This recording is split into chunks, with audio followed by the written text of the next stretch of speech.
we can say things, but it's when we do things and when we commit our resources, money, of course, but also time, focus, bandwidth, heart to certain things.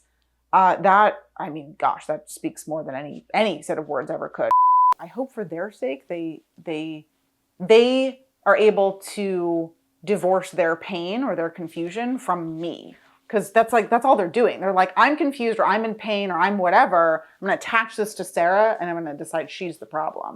I learned that I had to, even if I was correct, like being correct was less important than learning to communicate about things in a way that other people could hear me. I'm Sara Murdoch. I was born and I grew up in Boston, Massachusetts, and I now live in Los Angeles, California. I spent all of my childhood summers in Vermont. So my parents, before I was born, bought some land in Vermont. It was kind of an unconventional choice. Instead of buying a big house, in the suburbs of a major city, they decided, hey, we want to buy some land. Mm-hmm. So they went all over Vermont, New Hampshire, and Connecticut and some places like that. Mm-hmm. They found this phenomenal land. It's absolutely beautiful. Family owns it to this day in way upstate Vermont, almost Canada. It's cold up there. And they bought a place and then basically with their own bare hands and a couple of part-time contractors built like a little cabin. We fondly call it indoor camping because there's still no electricity and no running water. So if you see it from the outside, it's like this really cute little cabin, very idyllic. Actually looks quite modern from the outside.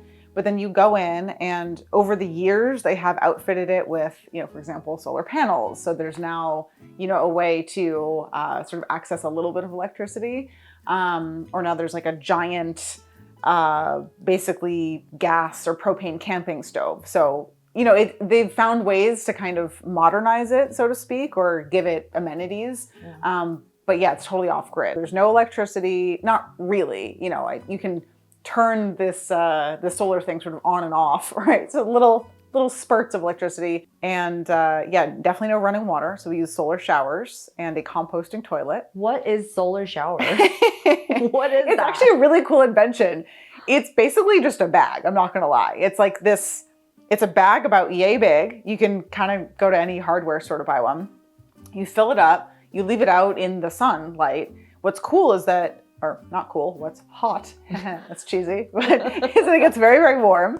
So warm sometimes you have to actually add cold water and then you find a place to hang it up. You can either do it outdoors, you're kind of like, showering al fresco type of thing.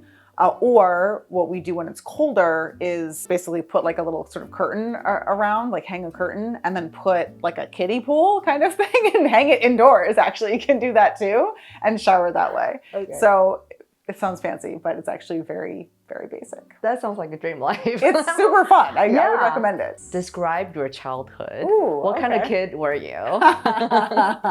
I was pretty outspoken from the get-go. Although when I say outspoken, I've also been an observer my whole life. So this is probably one of the things that's been consistent about me my entire life. So if there was something that seemed important to me, I was the little kid who would speak up, who would either literally or proverbially raise my hand and be like, hey, wait a second, what's going on here? In kindergarten, there was this one kid who was a little weird, not gonna lie, but still people were picking on him. It wasn't hurting anybody, it was just a little odd. Yeah. Because they're picking on him and I was like, stop it. Yeah. Like, who cares if he likes dinosaurs? It's not hurting you, Yeah. So I was that kid, and I was also the kid who would sort of like to step back from it all and just kind of observe people watch, see what the dynamics were. You wonder why I became a social scientist. So like I had both of those qualities from a pretty young age, that like observing, the anthropologist, right? Kind of going in like, what's the human system doing? What's the culture here? How are the people communicating with each other? So yeah, a lot of watching, a lot of being curious, and then also a lot of, hey, be nice to each other, or, hey, share your cookies, or like, whatever we were dealing with at that age. Was it just your parents, or did you have other families in the house, or? Yeah, I had a slightly unique situation, nothing super nutso, but, I've got a heterosexual couple parents, right? A guy and a gal who met and fell in love and had a kid. They woke up one day and they're like, should we get married today? Yeah, sure, why not? And just meandered down to City Hall, got hitched, went home. They lived in the same house as my grandmother, my dad's mom. And she got home from work and she was like, "You two look like you went to a wedding today." And they were like, "Funny, you should say that. We got hitched." And she's like, "Oh, that's lovely." She took them out to eat at the local Chinese restaurant. No biggie. And no big deal. A neighbor of theirs like happened to drop by. So we're like, "Come on through." So just like the four of them went to eat Chinese food and that was that. So that was the sort of more unusual part. So a huge part of my childhood was the house that I lived in. It wasn't fancy, but it was a giant old Victorian in sort of the outskirts of Boston. Very beautiful home.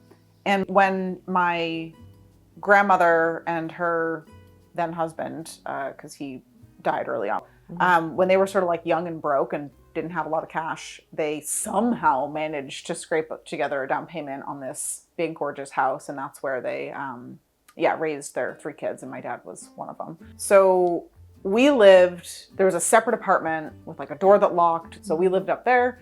The middle floor, we kind of split. It was like my grandma's bedroom was there. Yeah, she was kind of my second mom and played a huge role in raising me. She and I are very similar in a lot of ways. Like world traveler, speaks her mind, you know. So the cool things about my grandma that still inspire me to this day are, so she was part of a Jewish immigrant family in Irish Boston. And they had very little money. So she was actually sent to live with her aunt, who essentially raised her. She was just a voracious reader and constantly curious about life in the world, and actually ended up getting accepted to Radcliffe, which Harvard used to be gender segregated. So there was like the men's college, and then Radcliffe was the women's college of Harvard. So she got accepted to Radcliffe on a full ride, and she turned it down so that she could go get a job and get a hot water apartment, they called them back in the day, for her and her mom. It was the Great Depression. And she was like, "Okay, you know, my family sacrificed a lot to get here so that we would have food to eat and things like that. School will be there later if I feel like doing it. And I'm gonna be an adult." So for better or for worse, she didn't go to college. But yeah, so she, I think, just sort of learned on her own and learned about the world. So what were your parents like? So you can probably tell a little bit about them just from the fact that they decided to go to buy this land in Vermont, right? So the affectionate way of saying it is, you know, they were like kind of hippies, right? Like they really were. You know, it was a cultural moment too. It was, you know, they were around during the 60s and 70s and, you know, just experienced a lot of that growing up themselves. And they were sort of interested in asking questions about like, you know, what's the purpose of sort of adult life? Or, you know, like, why are we here? You know, how can we make the world a better place? Those types of questions. And that definitely influenced how they spent their money. Yeah. If I sort of wanted to like pigeonhole them, it'd be like, oh, they were just crazy hippies. But everybody's more complicated than that, right? Of course. So that said, I mean, my dad was an entrepreneur. He started his own company along with my uncle, which sounds very very fancy until I tell you what they did, which was they drove trucks, right? They didn't go, neither one of them had a college education. They you know, didn't have any credentials to fall back on. And they started like a moving company, a trucking company. It was small, but it worked. And they made money, you know, to feed their families. And then my mom was a school teacher. So she taught English as a second language specifically to 4th and 5th graders.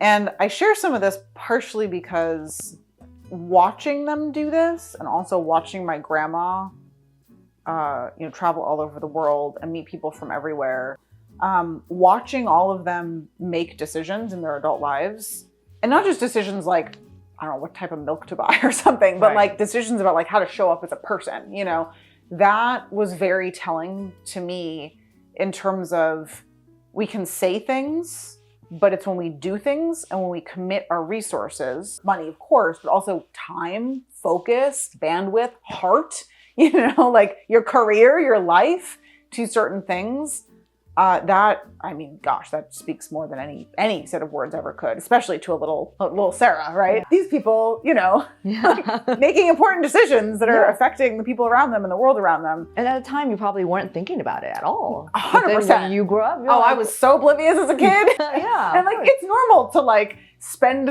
your childhood summers like running around in the woods, right? And like, no, of course not.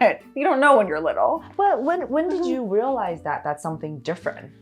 Yeah, so I think there were a couple very distinct moments. So for one, as I got older, I started inviting my, teenage friends to come spend like a week, So a lot of my friends would come up and they'd just be like, mind blown. You're not in the middle of nowhere in some ways. Like, you're in the United States, this is an industrialized country, Even middle-class folks who have the resources and the ability to go do things like take vacations and go camping and things like that.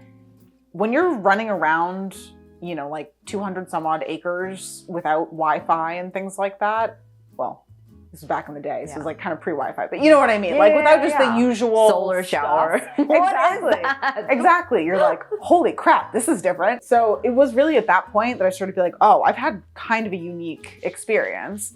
And then the other thing was that once we got into high school, so I was not cool enough to have a car, but I had a lot of friends who had cars. So they would, if we were like going to the mall or a movie or, things that high schoolers did at least back then in the 1990s, they would volunteer to come pick me up, and then they'd come early on purpose so they could talk to my parents.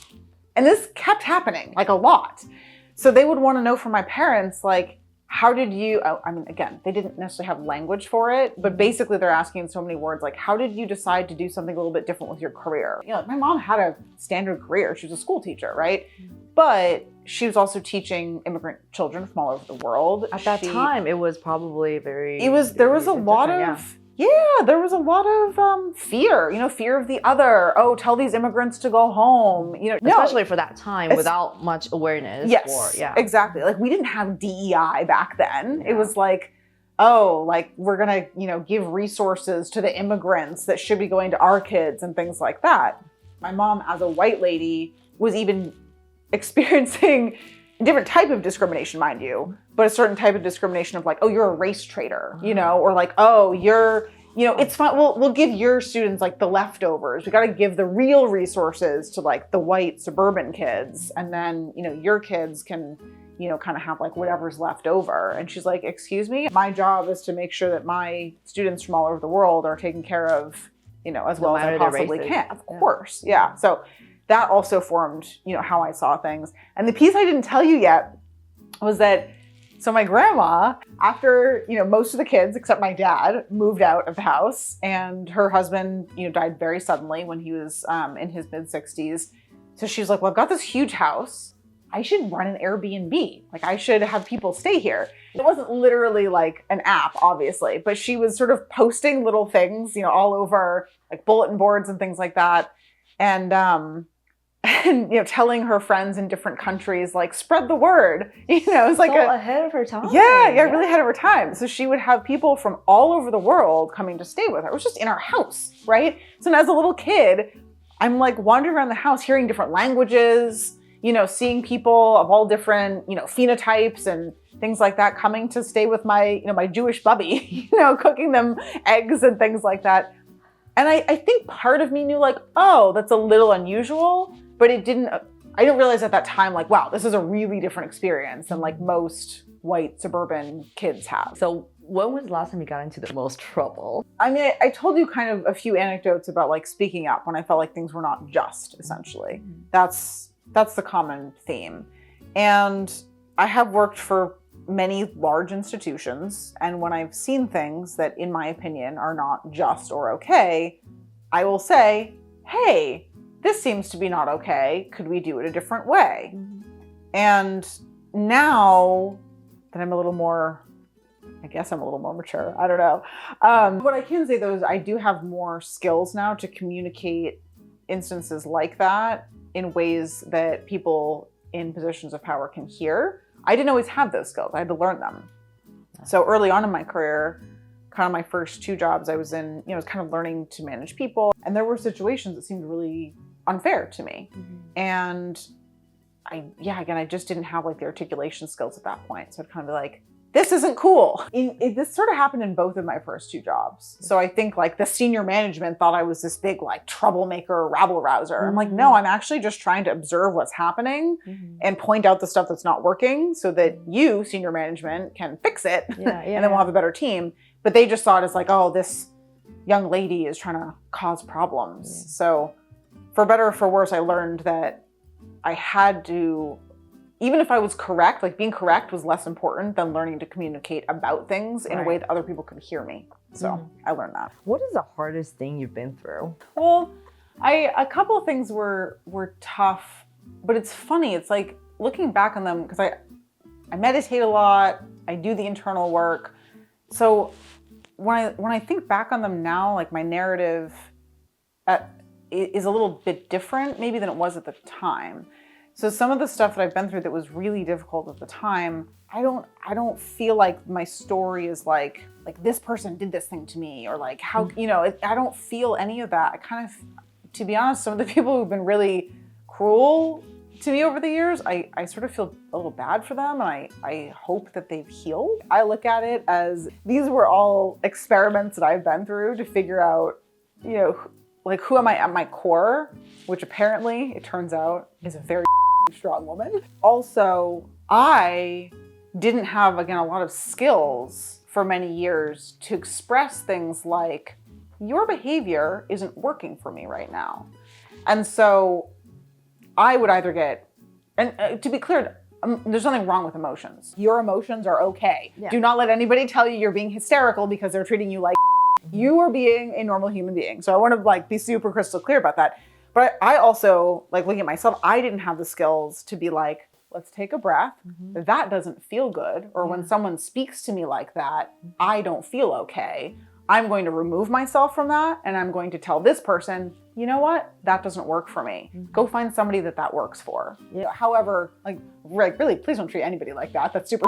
I hope you've gotten some therapy. I don't even say that in a mean way. It's like, I truly, my heart goes. Because they're hurting as well. 100%. Yeah. It's like, I look at these people and I'm like, I maybe sort of almost wanted to help you. And that has been one of my biggest, I think, growth edges over the years is just knowing for myself, it's not my job. It's not my business, really. And honestly, it's not effective.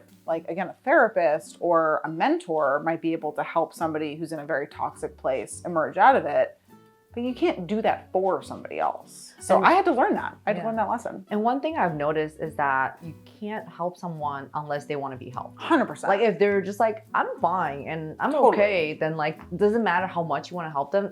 It's not gonna work, and it's just gonna put a lot of stress on yourself. Yeah. Again, I've had some extremely abusive bosses over the years, and I had a living situation that I was in previously that had some extremely abusive and toxic landlords. But again, I'm just like, ooh, I hope for their sake they are able to divorce their pain or their confusion from me. Because that's all they're doing. They're like, I'm confused, or I'm in pain, or I'm whatever. I'm gonna attach this to Sara, and I'm gonna decide she's the problem. Yeah. I'm like, oh, good luck with that. I mean, I feel for these people that their solution has been blame the other, put down the other. You messed up, and you have to fix the problem so that I can feel better. Instead of saying, I'm gonna have some self-awareness. I'm freaking out because I either don't understand, or I'm not comfortable, or I just don't like how somebody handled this. It is your right as a human being to not like me or to not like something that I did. That's fine. But your discomfort with it is your problem. It is. Absolutely. Yeah. So, sorry I sound overly professorial and lectury. Again, everyone's, we're all human beings. We walk around with narratives in our heads. And if someone's walking around with a narrative about Faye that X, Y, and Z, or a narrative about Sara that X, Y, and Z, and then you don't fit into that.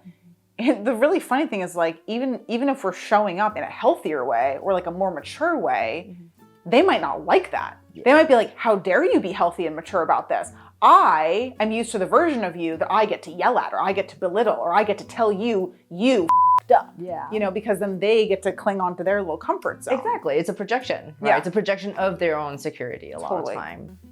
If you could describe yourself in like 3 words. So one word that I've grown into, used to make me a little uncomfortable, but I've grown into this, is the word visionary. Because I used to think like, oh, that sounds so fancy. Yeah. You know, I don't want to be self-aggrandizing. But I actually have realized through my work that visionary skills they're just skills. Like they're literally a skill set that can be taught and learned. And it happens to be a skill set that I personally draw on a lot. And it's one that I've cultivated myself over the years. And I help other people learn them too, which is super fun. So yeah, I'm now very comfortable, not like, I'm a visionary. But no, I'm like, I'm really good at visioning skills, you know, strategic skills, foresight skills, all those types of skills. And I feel like to be a visionary, you need to have the empathetic skill as well. Because you can have your own vision, but without knowing, you know, in a group dynamic, you need to be able to kind of step in other people's shoes and to understand that. And that's huge. Yeah. It's not just like, oh, visionaries, like I do my own thing and I see my own world, but really you have to be able to like collaborate and to be able to work with other people. Totally. Well, at the risk of like getting too much into work land, I created a framework that goes through the different leadership types. But then what I really like about it is it helps distinguish between the sort of immature, if you will, like the underdeveloped version, and then the more mature developed version. And like an underdeveloped visionary would be somebody who just like, you know, sits in a library or sits in a lab and like, you know, only interacts with data, right? But if you're a mature visionary, you're out in the world. And I guess this brings me to my second, not really a word, it's more a phrase, but like I'm a systems thinker, right? Because you have to be able to go out there and look at all sorts of things and say like, what's the big picture? Like, what's this whole constellation that I'm seeing? So when I say systems, I don't mean like Internet of Things or like a, you know, computer engineer dealing with an IT system. But there's similar concepts, right? Like you're still looking at massive, massive quantities of data. Oh yeah. You're just looking at the whole broad spectrum and seeing how it all... Data of humans. Yeah. Yeah. Which is kind of crazy. Right. And so, I mean, that kind of brings me to my third word, which is anthropologist. You know, I guess I come to the world as a loving observer who's constantly striving to apply the little bit that I managed to learn in a way that actually helps individuals and human systems grow. I think I just articulated that in a slightly new way, so that was fun. Don't get me wrong, I'm constantly making mistakes. I'm extraordinarily imperfect. I'm very calm about that. There's no getting away from it. This is life on planet Earth, baby. Has a stranger ever changed your life? Yes. Oh my gosh. Okay, this is extremely specific. Okay, so a stranger who changed my life. I had been at a conference in Auckland, New Zealand, and I was flying from there to, I believe it was Adelaide, Australia. And when I got off the plane, you know, we're like waiting for a van or something like that, I forget. And I see this like just cool looking older lady. Like there was just something about her. I was like, oh, that lady looks rad. And I think I just sort of smiled at her, you know, and she'd just gotten on to this like shuttle I was taking or something. And so I just smiled at her and she smiled back. I was like, you know, okay, that seems like she's not gonna be creeped out if I say hi. So, oh, hi, I'm Sara, just curious, you know, where are you flying in from? And we had this very, very brief, you know, maybe 5-minute chat. And the funny part of it was she was wearing these really cool jeans that had like this incredible like dragon embroidery, like all over the side of it. And I just said to her, I was like, oh, those are beautiful. They're really unique. And yeah, just so striking. You know, did you make them or where did you get them or were they a gift? And she goes, oh, thank you so much. You know, I love these. You know, they always bring me luck. She told me they'd been a present. She's like, do you want them? And I was like, she seemed pretty normal, right? So it didn't like, you know, flash any red. She was wearing it? She was literally wearing them at the time. But again, she seemed normal enough that I wasn't like, you know, like alarm bells going off. Also, you approached her. So. For sure, I approached her. So I was like, I think I laughed and I was like, excuse me? Like, I don't know what that means. I think that's what I said to her. And she's like, oh, don't worry, I'm wearing something underneath. And I was like, yeah, but like, it's your clothing. Like, I mean, you seem very nice and I feel like we would get along if we, you know, continued to get to know each other, but like, I can't literally take your pants off of your body. Like that's too generous. Like I couldn't possibly. And she was like, you know what? It would actually mean a lot to me if you just take them, if you're comfortable with that. And I was like, well, I mean, I'll wear them. They're gorgeous. So she's like, hang on. So she literally like, and she was wearing like full on like leggings underneath, you know, nothing strange in public, right? She was waiting for the moment to give it away. Apparently, I don't know. And I looked at her, and there was something about her. Like any other situation, I'd be like, no, I couldn't possibly, or like, this is just, no, it's too much. But there was something about her and just this like instant rapport that we had that I knew it was okay, and I knew it was special. So I just looked at her and was like, thank you so much. Like, this is just so touching to me. Thank you. And that's all I said, you know? We didn't exchange contact information, anything. And she was like, I'm just so happy that you're gonna wear these. It was so nice meeting you. Best of luck. So anyway, I mean, she didn't change my life, like, you know, give me $50 million or something, or like, I don't know, give me the cure to cancer. But it was just such a unusual and like genuinely heartfelt moment. Wow. But at the same time, there was something really magical about we didn't like exchange contact information or be like, oh, like let's connect on Instagram or something like that. Just like this pure moment of like human connection, and then it was over. And I loved it.